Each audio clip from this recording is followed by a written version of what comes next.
인간은 참 강한 듯 하면서도 그 한없이 약한 존재라고 느껴지는 것이 그 주전 2세기경에 그리스, 페르시아, 인도에 이르는 대제국을 건설했던 알렉산더 대왕이 모기에 물려 죽었다고 하지 않습니까?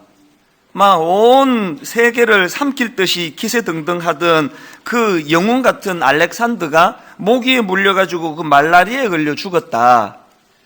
이게 한없이 강한 것 같지만 또 한없이 초라하고 약한 게 그게 인간이라는 것을 설명하는 대표적인 사례라고 생각을 합니다. 구약의 인물 엘리야를 봐도 저는 이 생각이 늘 그 마음에 절실한데요. 겉으로 보기에 엘리야가 얼마나 대단한 인물입니까?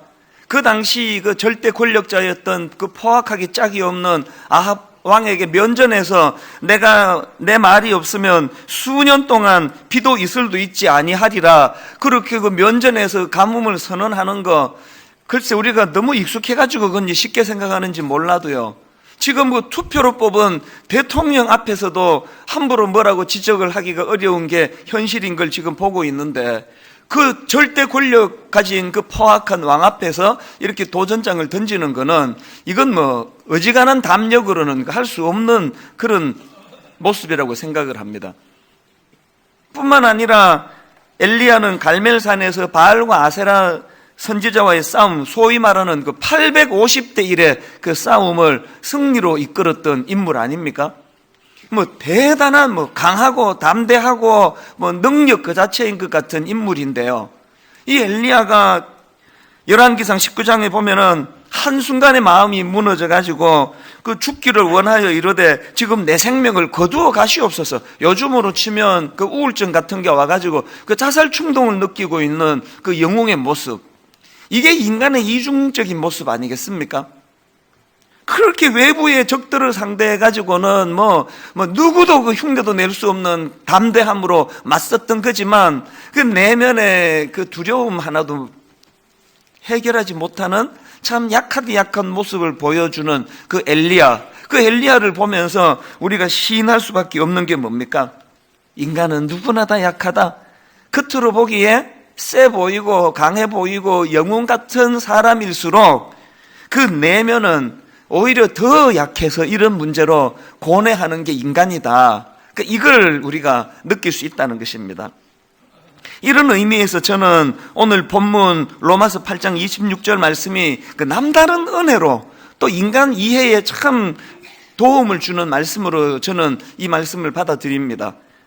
이와 같이 성령도 우리의 연약함을 도우시나니 우리는 마땅히 기도할 바를 알지 못하나 오직 성령이 말할 수 없는 탄식으로 우리를 위하여 친히 간구하시느니라. 저는 이 말씀 속에요, 인간의 그 실존적인 두 가지 그 모습을 여기서 지금 담고 있다고 생각을 하는데요. 하나는요, 우리 인간은 누구나 예외 없이 다 약한 존재라는 거예요. 성령도 우리의 연약함을 도우신다잖아요. 너나 없이 약한 존재일 뿐만 아니라 두 번째로 이렇게 약한 인생이기 때문에 우리는 이런 약한 자를 도우시는 성령님이 필요하다네. 성령. 그러나 성령이 필요 없어.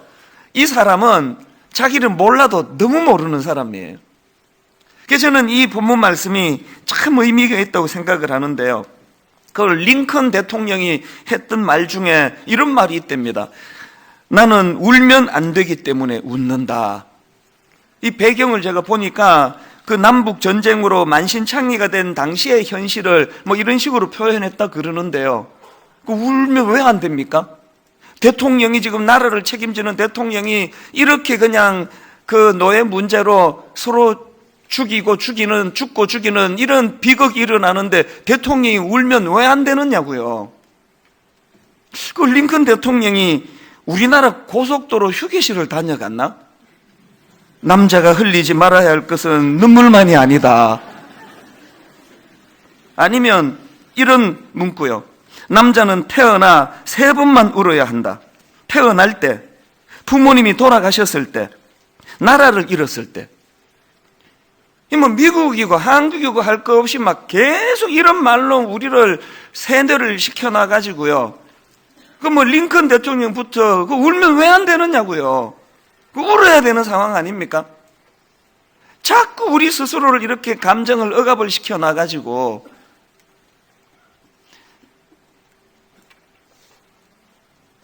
교회 와가지고는 그러지 마세요. 여러분, 교회 와가지고는 뭐 아무 문제 없는 척, 뭐 센 척, 뭐 이 정도 문제 나 아무 문제 없다고 그렇게 하시면 안 됩니다. 왜? 하나님께서는 우리의 연약함을 내치는 분이 아니에요. 세상 사람들처럼 이 약해 빠진 놈 그렇게 비웃으시는 분이 아니에요. 우리 약함을 이해하시는 분이에요. 그리고 또 그 약한 우리를 보듬어 주시는 성령님. 그래서 저는 이와 같이 성령도 우리의 연약함을 도우시나니 이 한 말씀이 신앙생활은 우리 마음 뼛속에 심어져야 될 하나님의 심정이라고 저는 생각을 합니다. 그 바울에게 육체의 가시라고 표현되는 그 치명적인 결함이 하나 있었지 않습니까? 얼마나 그게 괴로웠던지 고린도후서 12장 8절에 보니까 이것이 내게서 떠나가게 하기 위하여 내가 3번 죽게 간구하였더니 그 3번이라는 표현 속에 그 하나님의 그 거절하심을 알면서도 절박하게 하나님께 구하는 바울의 그 애절함이 담겨 있는 거 아닙니까?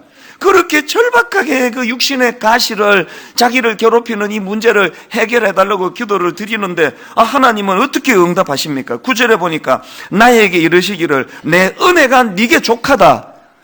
이게 좀 정말 이게 좀 짜증나는 말씀 아닙니까? 내가 힘들대는데 지금 하나님이 암만 하나님이지만 당사자인 내가 지금 힘들대는데 뭐 족하기는 뭐가 내가 안 족하다는데 왜 하나님 왜 그러시느냐고요.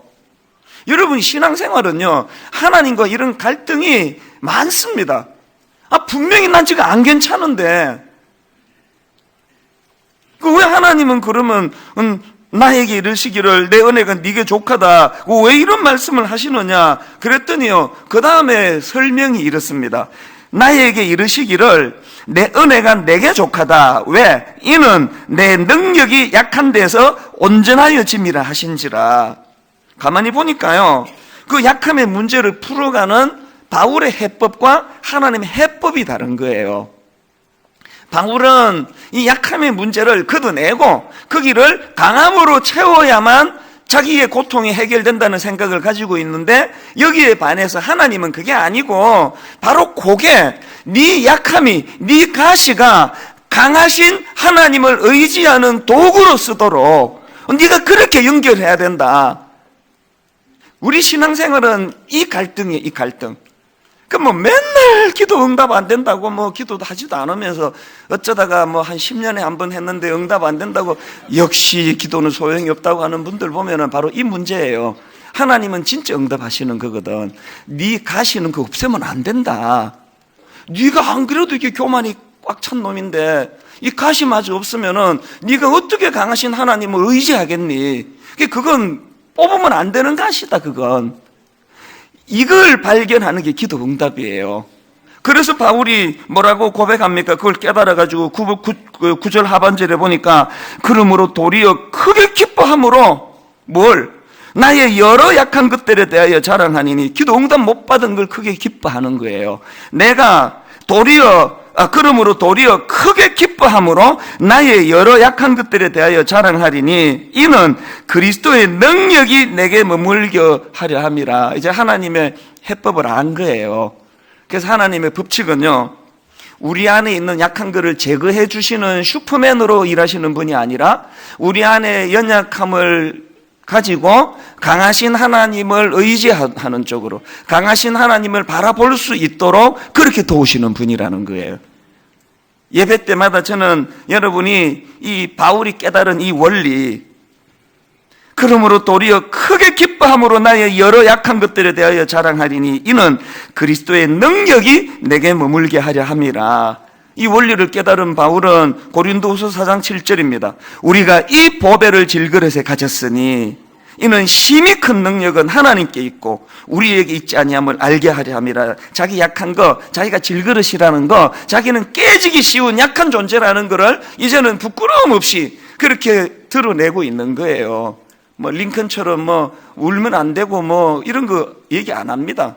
우리는 질그릇이기 때문에 자꾸 깨져요.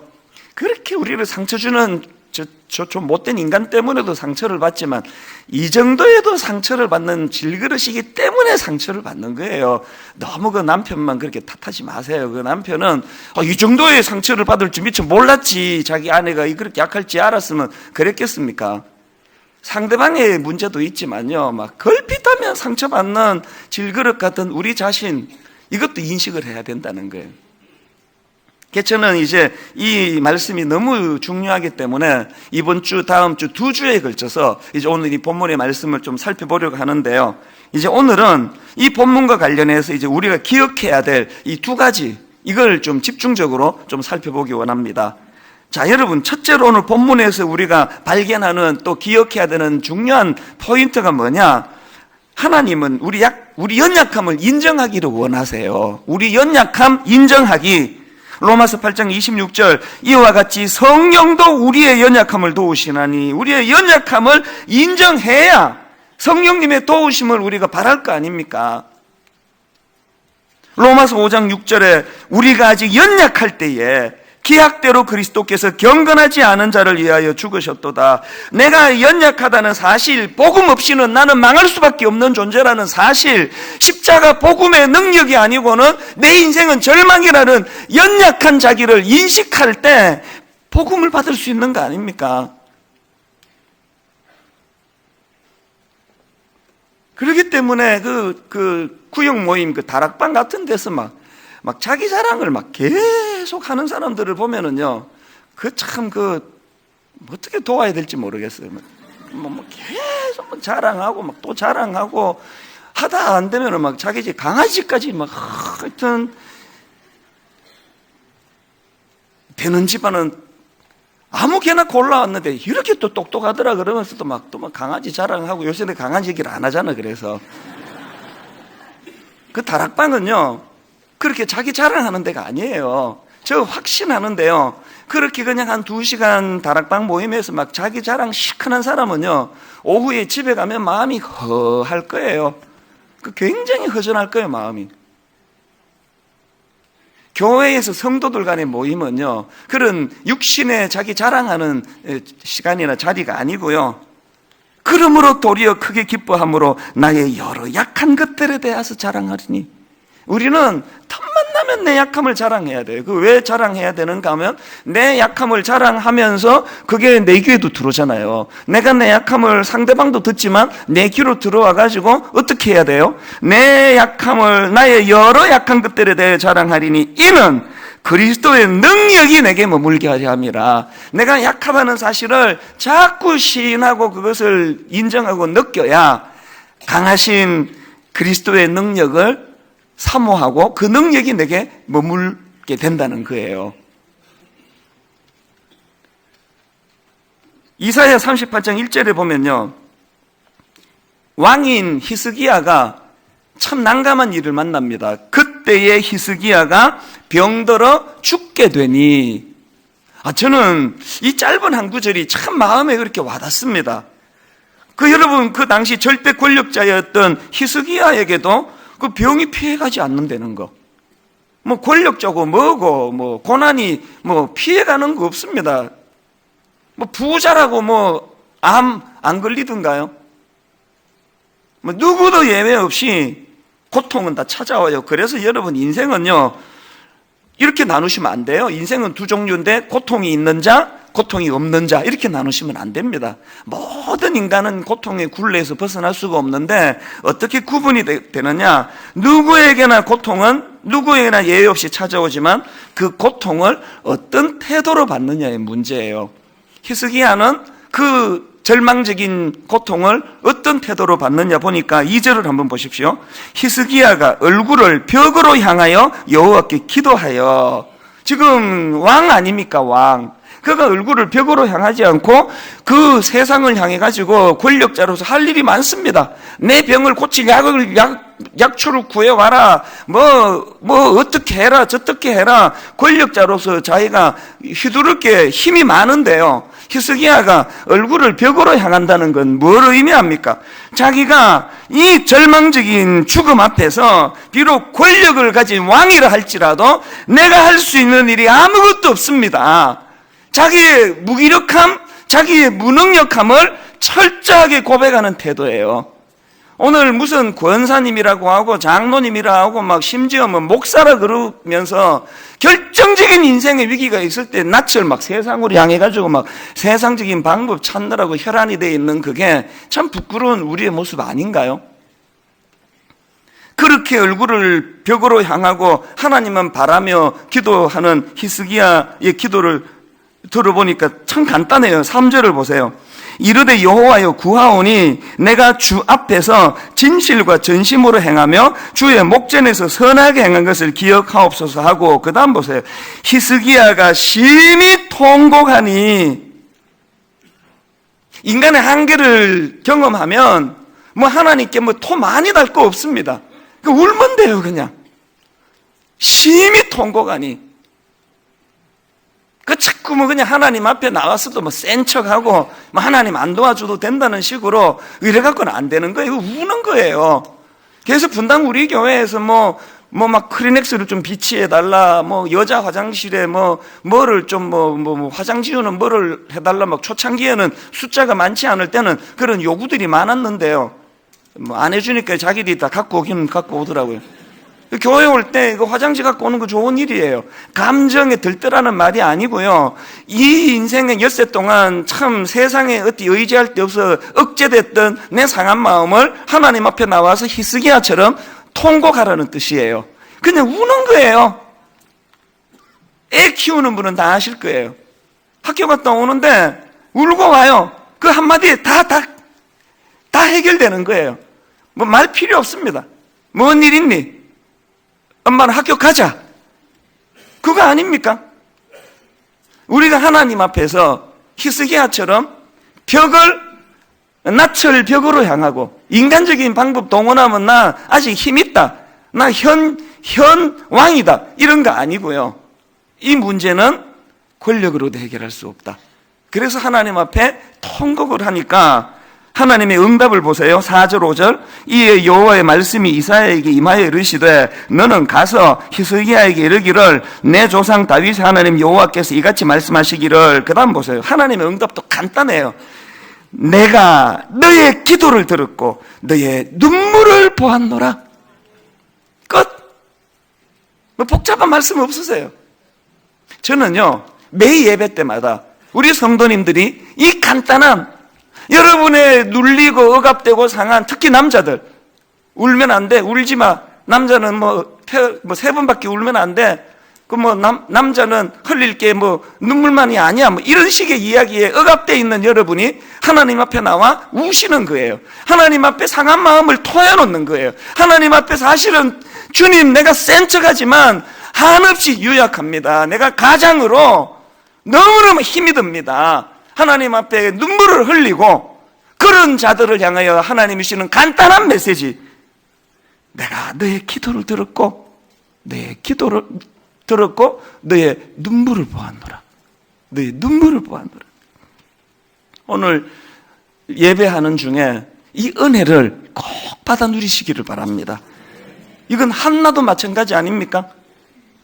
여자로서 지금 그 라이벌 분인나라는 여자란 그 민감한 지금 상황인데 그 여자는 그냥 애를 쑥쑥 낳았는데 불임, 난임, 아기가 안 생기는 거예요. 이 평상시에도 아기를 원하는데 아기가 안 생기면 마음이 참 다 쓰이는 게 그 여성의 본능인데 지금 그 라이벌 번인나가 얼마나 자기를 조롱하고 비웃고 그냥 여자로서 그 자존심을 짓밟아 버리는데 한나가 그 어떤 상황이에요? 그런 절망적인 상황에서 한나가 어떤 태도를 취하나 보니까 사무엘상 1장 10절에 한나가 마음이 괴로워서 여호와께 기도하고 통곡하며 히스기야와 똑같은 방식을 취하네요. 그리고 15절에 보니까 한나가 대답하여 이르되 내 주여 그렇지 아니하니이다. 나는 마음이 슬픈 여자라. 포도주나 독주를 마신 것이 아니요 여호와 앞에 내 심정을 통한 것뿐이오니. 지금 여기서 보니까 한나가 기도를 대조하는데 포도주나 독주를 마신 게 아니요라는 말을 하잖아요. 인간 지도자는요, 그 사람의 중심을 모르니까, 그 아픔을 모르니까 맨날 오해나 하는 거 아닙니까? 근데 저는 이 구절을 보면서 깨닫는 게 뭐냐? 여러분, 사람에게 고통이 오면요, 사람이 할 수 있는 게 둘 중에 하나라는 거예요.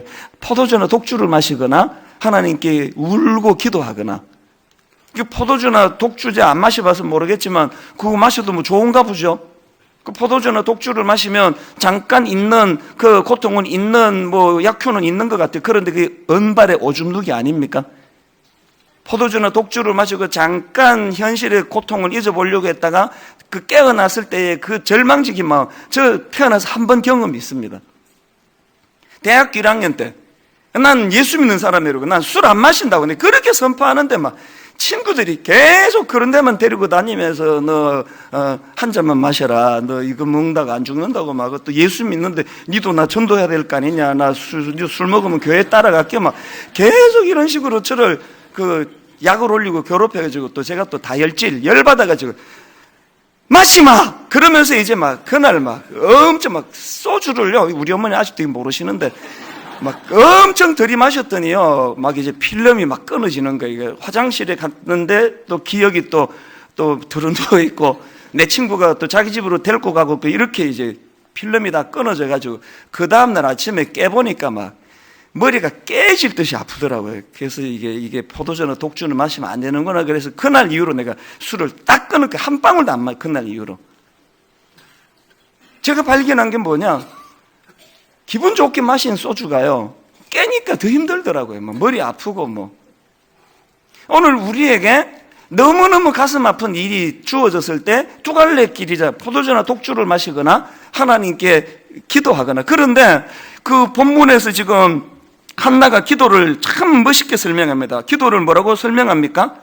15절을 다시 보세요. 한나가 대답하여 이르되 내 주여 그렇지 아니하니이다. 나는 마음이 슬픈 여자라. 포도주나 독주를 마신 것이 아니요 그 다음에 여호와 앞에 내 심정을 통한 것뿐이오니. 한나는 기도를요, 하나님과 심정을 통하는 거래요.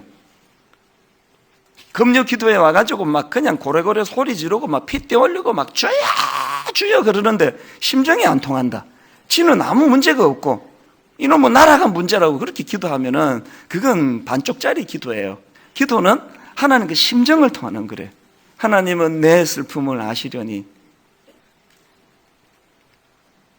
옛날에 제가 청소년 사회 갈 때 우리 중고등부 애들한테 종종 들려줬던 이야기가 그래서 참 전 의미가 있다고 생각합니다. 니들이 하나님 앞에 와서 울어라. 하나님 앞에서 울면 세상에 나가서 안 울게 된다. 니들이 하나님 앞에 무릎을 꿇으면 세상에 나가서 비굴하게 무릎 꿇는 일이 없어질 것이다. 저는 여러분들이 하나님 앞에 나와 히스기야처럼 한나처럼 눈물을 하나님 앞에 흘려 통곡하는 여러분 되시기 바랍니다. 하나님께 심정을 통하는 거예요. 그런가 하면은 두 번째로 우리 연약함을 이렇게 인정하는 게 중요하지만 더 중요한 게 뭐냐? 두 번째로 그 연약함을 성령님을 향한 의지함으로 연결하는 게 중요하다는 거예요. 여러분, 그 히스기야나 한나 같은 태도를 취하기가 어렵습니다. 왠지 아십니까? 사람은요, 자기 연약함을 인정하는 순간 바로 비참함, 낙심, 좌절, 절망, 그래가지고 자기 연약함을 인정하는 순간 막다른 골목이 나와요. 성령님이 하시는 너무너무 소중한 일이 뭔지 아십니까? 성령님은 첫째, 우리가 약하다고 탓하는 분이 아니에요. 그리고 더 중요한 성령님의 역할 둘째, 성령님은 우리가 약하다고 낙심할 때 그거를 절망으로 빠지지 않도록 그거를 오히려 성령님 의지하여 희망을 가지는 쪽으로 연결해 주시는 분이 성령님이라는 거예요. 이와 같이 성령도 우리의 연약함을 도우시나니 내 이 초라한 현실을 정직하게 직시함으로 그래서 성령님을 의지하게 만드는 도구가 되게 안 되는 거예요. 저는 목사 안수를 받을 때 좀 굉장히 심각했습니다. 왜냐하니까 이게 내가 이 목사가 되는데 저는 또 저를 알잖아요. 내가 얼마나 그냥 고집이 센 사람인지, 그리고 제가 얼마나 인격적으로 다듬어지지 않은 모난 부분이 많은지를 너무 잘 아는데, 이 상태로 내가 목사가 되면 얼마나 많이 다치게 하겠냐고, 사람들을. 그래가지고 저는 정말 절박하게 기도했습니다. 저희 아버지가 금식 기도하다가 돌아가셨기 때문에 저는 트라우마가 있어가지고 어지간하면 난 금식 안 해요. 나 그냥 기도해요. 그러나 목사 안수를 앞두고는 너무 심각했기 때문에 금식하며 기도했습니다. 하나님, 목사 안수식, 그 노회 인간 선배 목사님들이 머리에 손얹고 하는 그런 안수 말고 성령님 친히 안수해 주셔서 이 고집 세고 못되고 모난 자를 목사 안수식의 성령님의 안수로 다 태워주시기를 원합니다. 절박하게 제가 그렇게 기도했는데 응답이 하나도 안 됐어요. 뭐 여러분 다 아시잖아요. 뭐 고집 여전히 세고 뭐 저 때문에 상처받는 분들이 뭐 잊혀질만 하면 나와요. 우리 교회에 저한테 상처받아서 떠난 분들이 계세요. 떠난 분들이. 그런 일을 겪으면은 억장이 무너져요. 그 상처받은 성도들을 치유하라고 일을 세웠는데 그 멀쩡한 성도를 이렇게 상처를 줘가지고 교회를 떠나게 만들면 되느냐고 제 양심이 잠을 이루지 못하게 해요. 그래서 저는 하나님이 너무 원망스러운 거예요. 내 이럴 줄 알고 내가 금식하며 기도한 거 아니냐고, 내가. 내 자아를 태워달라고. 성령님이 그날 안수해 주셔가지고 인간들 그런 안수식 말고 친히 성령님이 안수, 목사님들이 절차적으로 손을 얹는 이것도 중요하지만 성령님이 나를 다 안수해 주셔가지고 그 내 못된 자아를 태워달라 그랬는데 왜 그 기도를 응답한 이 나쁜 기도입니까 이게? 내 정력을 위해서 구하는 겁니까 이게? 여러분들이 가끔 저한테 상처받으면 저 탓하지 마세요. 그거 내 잘못 아니에요. 근데 이럴 줄 알고 내가 기도했다니까요. 기도했는데 안 들어주시는 분이 잘못한 거지. 하긴 너무 하나님이 원망스러워서 사실. 어느 새벽에요, 이런 섭섭한 마음을 가지고 있는 저에게 왜 그랬는지를 깨우쳐 주시는 깨달음을 주셨는데 그날 제가 많이 울었습니다. 하나님은요, 나는 네가 목사 안수 받는 그날 막 강력한 성령의 능력으로 네 옛 자아가 다 태워지고 그날 이후로 흠도 티도 없는 완벽한, 그래서 이제 그날 이후로 하나님 의지하지 않아도 성령님 의지하지 않아도 조금도 손색이 없는 목사가 되는 걸 원치 않는다.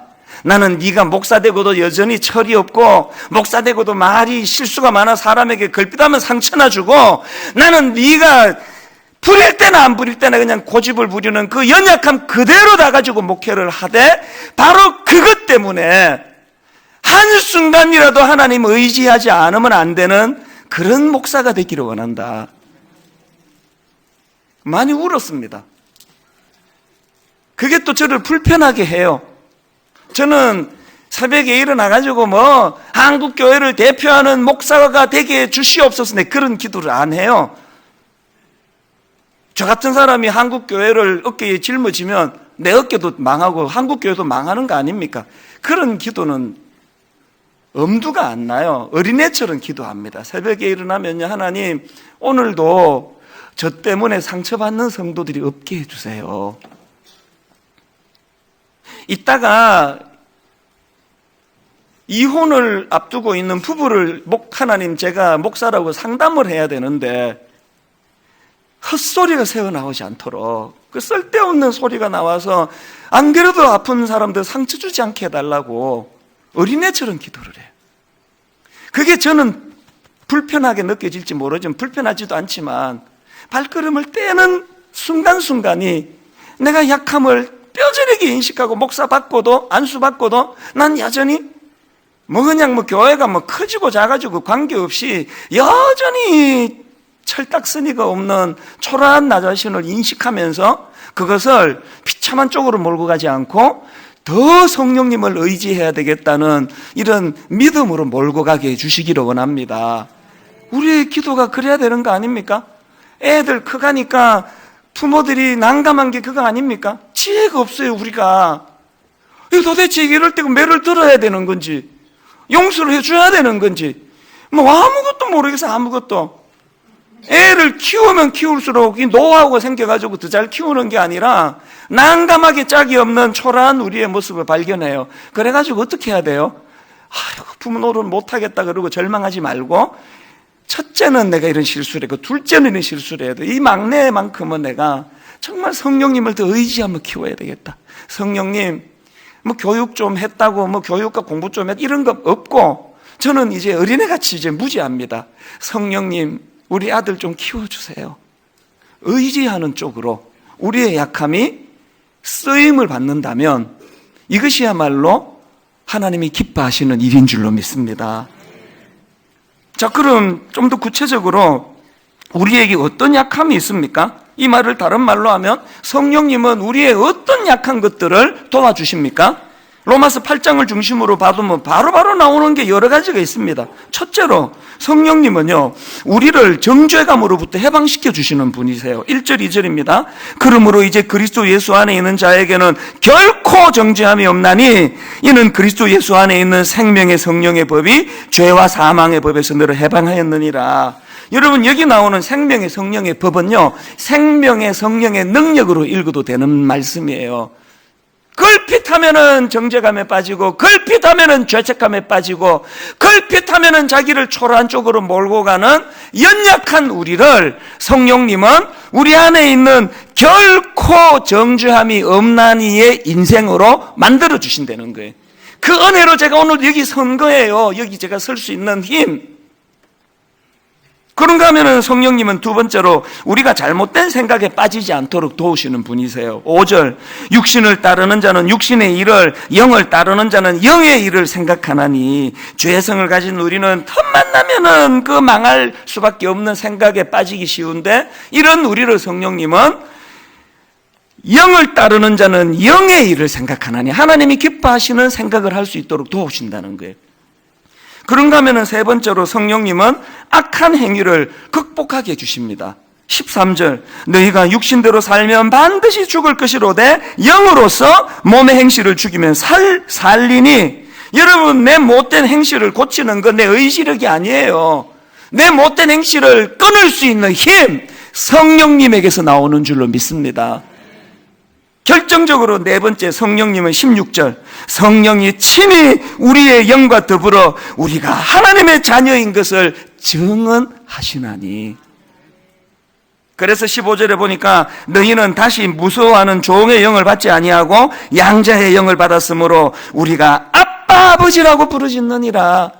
그리스도인은요, 깨끗한 행위를 자랑하는 사람이 아니에요. 감히 자격 없는 나를 아빠 아버지라고 부를 수 있도록 하시는 그 성령님을 감사하고 감격하면서 그 하나님을 내 아버지라고 부를 수 있는 거예요. 그래서 존 스토트 목사님은 이런 말을 했습니다. 그리스도인의 삶은 본질적으로 성령 안에서 사는 삶이다. 다시 말하면 성령에 의해 생기를 띠고 유지되며 인도되고 풍요롭게 되는 삶인 것이다. 성령이 없이는 참된 그리스도인의 제자도는 생각할 수도 없고 사실상 불가능하다. 성령님은 우리 인생의 가이드가 되시는 줄 믿으시기를 바랍니다. 바로 어제예요. 어제 제가 우연히 그 기독교 신문을 제가 봤는데요, 참 성령님의 일하시면 이렇게 늘 오묘막측해요. 이게 하필 또 왜 어제 제가 그걸 보게 됐느냐.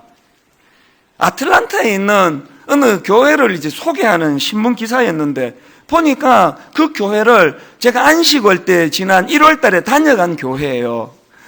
SOS가 온 거예요. 그 아틀란타에 그 이번 안식월 때 제가 간 그 교회는요, 아틀란타 지역의 사람들은 다 아는 교회예요. 그 지역을 그 리딩하는 그런 막 부흥하는 교회예요. 저도 오래전부터 그 교회에 부흥 소식을 들었었는데요, 가슴 아픈 일이 벌어졌습니다. 그렇게 역동적으로 성령님의 은혜를 구하고 그렇게 달려가시던 목사님인데, 담임 목사님이요, 단기 선교 가셨다가 심장마비로 돌아가신 거예요. 심장마비는 예고가 없는 거 아닙니까? 교회적으로 성도님들이 아무 준비가 안 된 거 아닙니까? 너무너무 멀쩡하시던 목사님이 갑자기 돌아가셨다는 거예요. 그래가지고 지금 후임은 아직 안 정해져 있고 교회적으로 너무 마음이 아픈 상태라서 목사님 오셔가지고 좀 그렇게 말씀을 좀 전해주시라고. 그래서 제가 이제 안식일 때 간 거예요. 공교롭게도 또 이제 저를 이제 대접한다고. 그 담임 목사님실이 이제 돌아가셔서 비어 있으니까 거기를 또 쓰라는 거예요. 그래서 제가 거기를 대기실로 앉아 있으니까 그 돌아가신 그 담임 목사님의 채취가 느껴지는 것 같아요. 책도 그대로 있고 그분이 뭘 관심을 가지신 리더십에 대한 책도 많고 참 많은 생각을 하고 대기했다가 첫날 저녁이에요. 첫날 저녁에 제가 이제 집회를 인도하려고 이제 앞에 여기 앉아 있는데 찬양을 하지 않습니까? 찬양 인도하는 목사님이 아주 힘있게 찬양을 하는데요. 그 부르는 찬양 하나에 내 마음이 이렇게 탁 무너져 버렸어요. 우리도 잘 부르는 찬양 아닙니까? 주여 우린 연약합니다. 지지난주에도 우리가 불렀잖아요. 그 뭐 담임 목사 이렇게 멀쩡히 그냥 건강하고 뭐 아무 일 없고 이런 우리가 부르면 좀 문학이에요. 주여 우리 연약합니다. 우린 오늘을 힘겨워합니다. 주 뜻 이루며 살기엔 부족합니다. 우린 연약합니다. 이거는요 너무너무 아름다운 가사 아닙니까? 그런데 제가 그 교회 상황을 알고 그 담임 목사님 서재에 제가 머물다가 나와서 앉아서 찬양을 부르는데 억장이 무너지는 거예요. 주여 우리 연약합니다. 그 다음 가사 우린 오늘을 힘겨워합니다. 막 그 교회의 상황이 막 뚝뚝 묻어나는 거예요. 3일 내내 부흥이 하는데 막 새벽에도 우시고 뭐 저녁에도 우시고 뭐 많이 우시더라고요. 목자 잃은 양의 심정이 그런 것 같아요. 그렇게 하고 제가 한국으로 돌아왔는데 어제 그 기사를 본 거예요. 그 교회 기사를. 그 교회가 이번이 40주년이래요. 그 눈에 확 들어오는 한 대목이 있는데 한번 들어보세요. 교회는 작년 믿음의 거목이던 담임 목사가 소천하면서 위기를 맞기도 했지만 사랑과 헌신으로 각자의 자리에서 제 몫을 해나가며 그 다음 따옴표 해가지고 위기는 하나님보다 크지 않았다는 은혜의 시간으로 이겨내고 있다.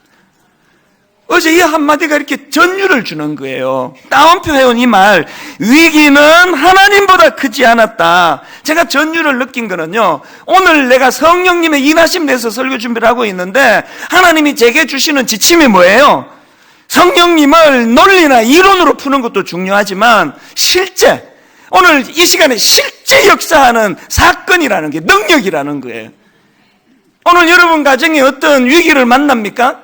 그렇게 믿었던 가장이 실직을 당하거나 건강을 잃거나 혹은 여러분이 그렇게 믿었던 아들이 사춘기를 심하게 하고 꿈꾸지 못했던 아픔이 찾아오면은 이 고백을 할 때예요. 위기는 하나님보다 크지 않음을 오늘 내가 보여드리겠습니다. 위기는 하나님보다 크지 않습니다. 나머지 다음 주일 계속 하기로 하고요.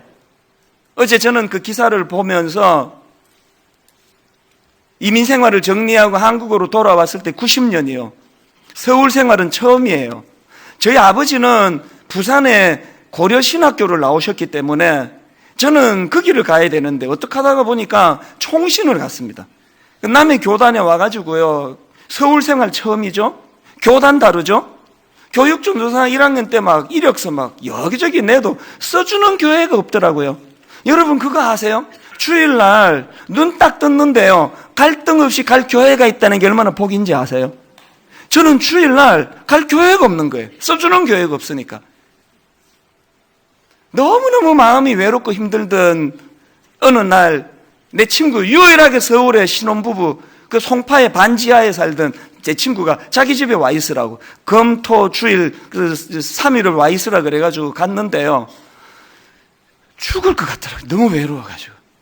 반지하에서 뭐 노크하는 사람 하나 없고 전화 울리는 벨 하나 없고 전화는 있는데 전화할 곳이 하나 없고 너무너무 외로워가지고요. 토요 오후에요. 보니까 내 친구가 그 클래식 기타를 갖고 있더라고요. 기타를 들었습니다. 찬양집이 있더라고요. 워낙 할 일이 없어가지고요. 1장서부터 불렀어요. 1장서부터. 1장, 그 다음에 2장, 3장. 시간이 너무 많이 남으니까 이게 내일 저녁까지 지금 불러야 되기 때문에 5장. 뭐 한 100몇십 장 넘어갔을 것 같은데 몇 장이 기억이 또 못하는데요. 이 찬양에서 진도가 더 안 나갔습니다. 딱 여기서 머물렀습니다. 당신이 지쳐서 기도할 수 없고 눈물이 빗물처럼 흘러내릴 때, 후렴 가사를 이렇게 불렀어요. 당연히 누군가 널 위하여 누군가 기도하네. 이 찬양 가사가 너무 그때 내 상황과 너무 맞아가지고 이거를요 한 100수십 번 불렀을 거예요. 모르겠습니다. 계산 안 해봐가지고 또 부르고 또 부르고 또 부르고 또 부르는데 언제 가사가 바뀐지도 몰라요. 이렇게 후렴을 고쳐 부르고 있더라고요. 성령님 날 위하여 성령님 기도하네. 언제? 내가 홀로 외로워서 마음이 무너질 때 성령님 날 위해 기도하네. 왜 다른 내용을 다음 주 하기로 한지 아십니까? 오늘 이론으로 무장하는 성령님에 관한 메시지가 아니라 바로 이 시간에 제가 90년도에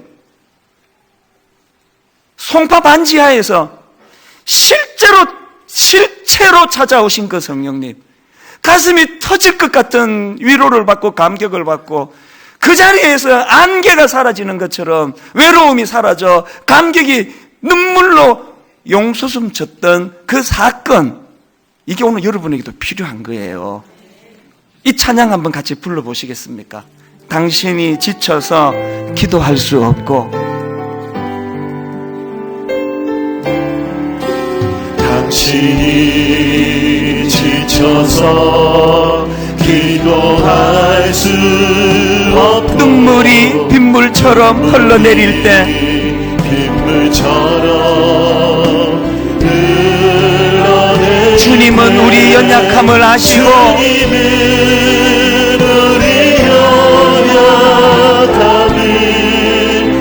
사랑으로 인도하시네. 여러분, 우리 주님이 인도해 주시는 걸음걸음, 누군가 널 위하여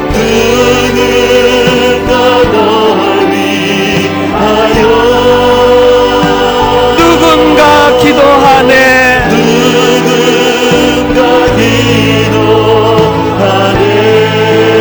내가 홀로 외로워서 마음이 무너질 때 누군가 널 위해 기도하네. 2절은 가사가 이렇게 시작합니다. 당신이 외로이 홀로 남았을 때, 이렇게 사람이 많은데 텅 빈 들판에 서 있는 것 같은 그 아픔이요, 당신은 누구에게 위로를 얻나? 여러분, 이 사실을 기억하셔야 합니다. 주님은 우리 상한 마음을 아시고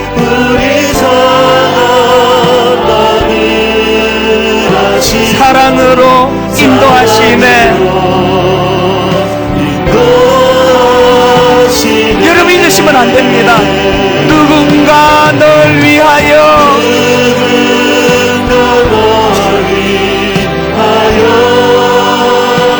누군가 기도하네.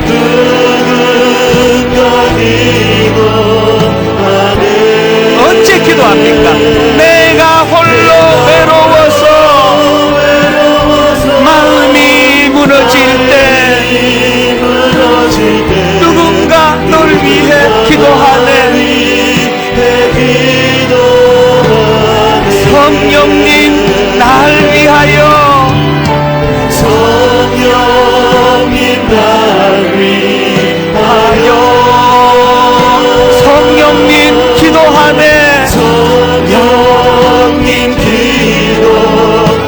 언제 기도해 주십니까? 내가 홀로 외로워서 마음이 무너질 때 성령님 날 위해 기도하네. 우리 다 자리에서 일어나셔서 성령님 날 위하여 성령님 날 위하여 성령님 기도하네 성령님 기도하네 언제 내가 홀로 외로워서 마음이 무너질 때 성령님 날 위해 기도하네. 이 시간 하나님 앞에 상한 마음을 가지고 기도하시고 우리 한 번 더 성령님 날 위하여 살아계신 하나님 아버지 우리의 상함을 주님 앞으로 가져가기를 원합니다. 성령님 기도하네 내가 홀로 외로워서 마음이 무너질 때 성령님 날 위해 기도하네. 우리 한 목소리로 통성으로 같이 기도하시겠습니다. 살아계신 하나님 아버지 우리는 약합니다. 우리 모두는 다 연약합니다. 아버지 강한 척하고 살아가지만 우리 모두가 다 연약합니다. 하나님은 우리가 그것을 시인하기를 원하십니다. 하나님 우리의 연약함을 고백합니다. 약해서 마음이 무너지고 약해서 눈물 흘리는 우리의 약함을 고백하기 원합니다. 우리가 약함을 주님 앞에 고백할 때 하나님 우리의 약함이 성령님의 도우심으로 연결되기를 원합니다. 우리의 약함으로 성령님이 우리를 도와주시는 분임을 인정하고 시인하는 것으로 연결되기를 원합니다. 하나님 마음이 무너지고 내 주변에 아무도 내 편이 되어주는 사람이 없어 고독한 시간에 고독한 자리에 빠질 때 성령님 우리를 약한 우리를 붙잡아 주시는 성령님을 경험하는 통로가 되게 하여 주시옵소서. 우리를 위해서 간구하시는 주님의 은혜를 구합니다. 우리는 약하지만 주님이신 하나님 우리를 포기하지 않으시는 그 크신 사랑과 은혜가 우리를 붙잡고 있음을 감사드립니다. 말할 수 없는 탄식으로 우리를 위해서 간구하시는 주님 그 시간 우리의 마음을 열어 우리를 향해서 간구하시는 주의 영성을 듣게 하여 주시옵소서. 오 주님 그렇게 기도하신 주님의 은혜 감사합니다. 우리를 새롭게 하시고 하신 주님 감사합니다. 이와 같이 성령도 우리의 연약함을 도우시나니 우리는 마땅히 기도할 바를 알지 못하나 오직 성령이 말할 수 없는 탄식으로 우리를 위하여 친히 간구하시느니라. 오늘 하나님 이 말씀이 우리 심령에 실제 역사하는 사건이 되게 하시고 이번 한 주간 외롭고 낙심이 되고 오해받는 그 삶의 현장에서 그래서 처절하게 나의 약함이 드러나는 그 현장에서 그래서 강하신 성령님을 의지해야 되겠다는 믿음이 작동이 되도록 인도하여 주시옵소서. 이번 한 주간 약한 우리를 도우시는 성령님을 삶의 현장에서 체험하는 귀하고 복된 한 주간이 되게 하여 주시옵소서.